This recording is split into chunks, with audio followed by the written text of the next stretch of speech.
Assalamualaikum warahmatullahi wabarakatuh.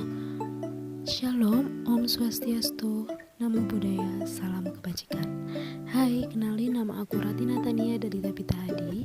Aku merupakan mahasiswi dari Universitas Negeri Malang, Fakultas Sastra, jurusan Seni dan Desain, Program Studi Pendidikan Seni Tari dan Musik. Dalam video kali ini, aku mau menjelaskan satu materi yang menarik sekali buat kalian semua, yaitu tentang level dan pola lantai pada gerak tari. Langsung saja yuk kita simak dan belajar bersama. Apa sih level dan pola lantai pada gerak tari itu? Yang pertama ada level pada gerak tari. Level pada gerak tari merupakan tingkatan yang ada pada saat penari melakukan suatu gerakan pada saat menari. Jadi level pada gerak tari ini adalah tingkatan yang dibuat oleh seorang penari ketika mereka sedang menari.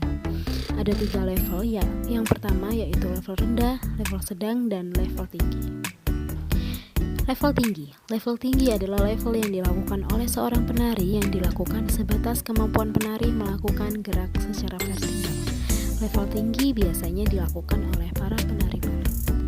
Jadi level tinggi ini adalah level yang dilakukan oleh penari sebatas kemampuan penari melakukan gerakan secara vertikal. Biasanya gerakan ini bisa berupa berjinjit ataupun melompat. Tidak hanya penari balet saja, namun juga pada contoh ada penari Dayak atau penari dari suku Dayak yang sedang melakukan level tinggi berupa lompatan. Yang kedua ada level sedang. Level sedang dilakukan sejajar dengan tubuh penari itu sendiri. Biasanya dilakukan ketika proses sembahan. Seperti pada contoh, penari sedang melakukan sembahan, yaitu artinya penari sedang melakukan level sedang. Level sedang dilakukan harus sejajar dengan tubuh. Jadi kata kunci dari level sedang adalah penari itu melakukan gerakan sejajar dengan tubuhnya. Untuk level rendah dilakukan penari pada saat penari menyentuh lantai. Level rendah biasanya dilakukan oleh penari saman dari Aceh. Jadi, level rendah ini dilakukan seorang penari jika penari itu menyentuh lantai ataupun penari itu sedang melakukan gerakan dengan menyentuh lantai. Biasanya untuk memudahkan kita mengingat level rendah itu dilakukan oleh penari saman, di mana penari saman melakukan gerakannya dengan cara duduk menyentuh lantai.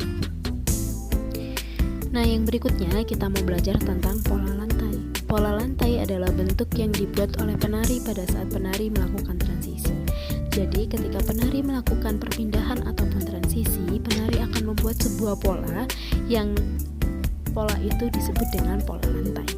Dalam buku Tari Tradisi Melayu, Eksistensi dan Revitalisasi Seni tahun 2016, karya Muhdi Kurnia, pola lantai adalah sebuah garis atau pola yang dibentuk sebagai cara bagi penari dalam berpindah, bergerak, maupun bergeser ke posisi untuk penguasaan panggung.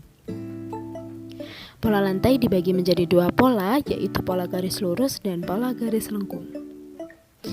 Fungsi pola lantai untuk menata gerakan tarian yang selaras atau kompak antar anggota penari. Pola lantai dibuat untuk memperindah pertunjukan karya tari, sehingga pembuatan pola lantai harus memperhatikan beberapa hal seperti variasi bentuk pola lantai, makna pola lantai, jumlah penari, ruangan atau tempat pertunjukan, dan juga gerak tari. Tujuan pola lantai.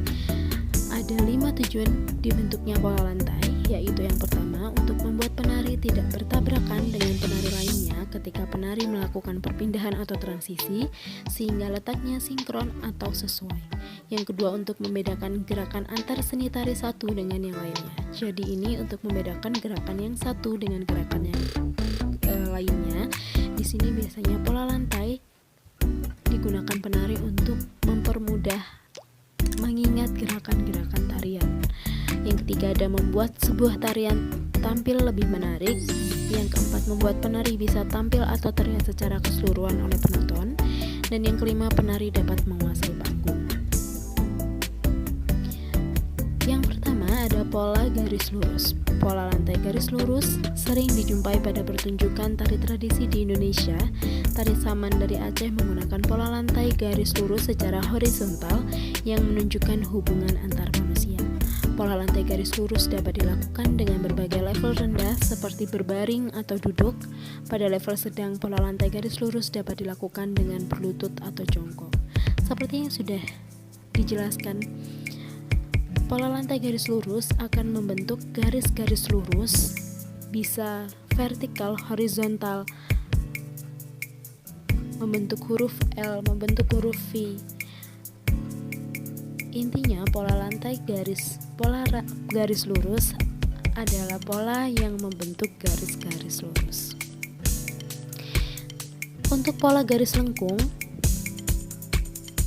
adalah pola lantai garis lengkung di mana penari membentuk garis melingkar, lengkung ular, dan pola lantai angka 8. Jenis tarian yang biasa menggunakan pola lantai ini adalah tari rakyat dan tari tradisional.